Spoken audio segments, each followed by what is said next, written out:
Another week passed since the OCP's magnificent giant has fallen. OCP's new CEO assured us that the destruction of its headquarters will not stand in the way of finishing Delta City. Japanese corporation Kanemitsu has already shown interest in OCP's most prominent project. We at Media Break welcome them with open arms. Delta City, yokoso!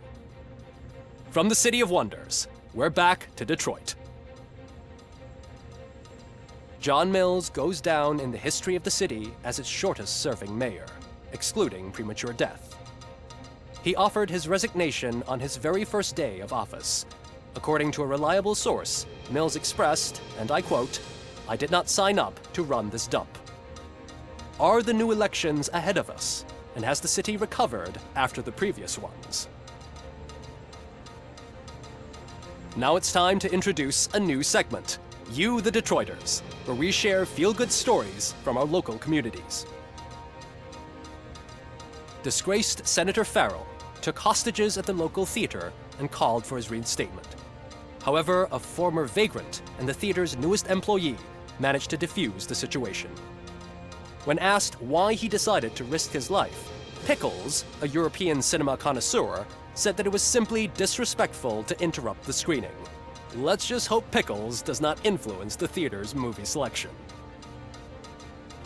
Next up, Sunblock 5000 model nearly torn to pieces by an ED 209 after not adhering to the 209's instructions. The dispute over a parking space could have turned deadly if it wasn't for Dr. Olivia Blanche, a seasoned psychologist who managed to keep a cool head during the 209's intervention.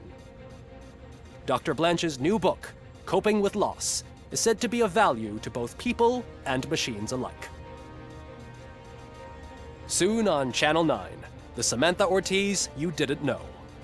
After recanting her unfounded accusations against OCP, our brave reporter ends her fieldwork and becomes Channel 9's newest morning show host. Her first guest? A woman with the world's biggest hands. Welcome back, Samantha. A new world record has been set in Detroit. A man called Funeral Bob attended his 1000th funeral this year. The record-breaking funeral belonged to Max Becker, a former OCP executive. As it turned out, Bob was its only attendee. The OCP delegation did not arrive due to a rescheduled business meeting. We hope the meeting went well. Moving on. The owner of a local restaurant, Onion Baji, in cahoots with a ring of zoo thieves. The restaurant was proved to source the ingredients through crime.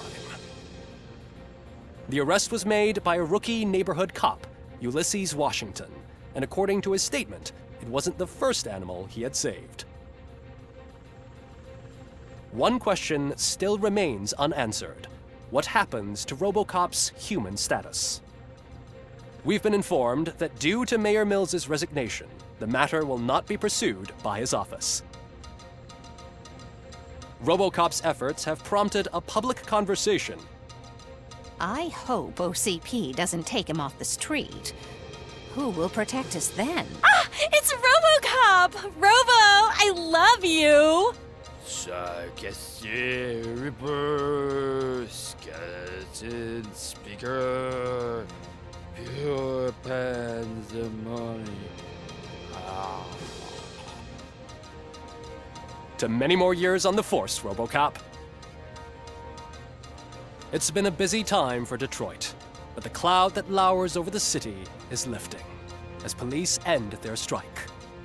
We're ready to serve, said Officer Ann Lewis, who returned to duty despite her recent injury.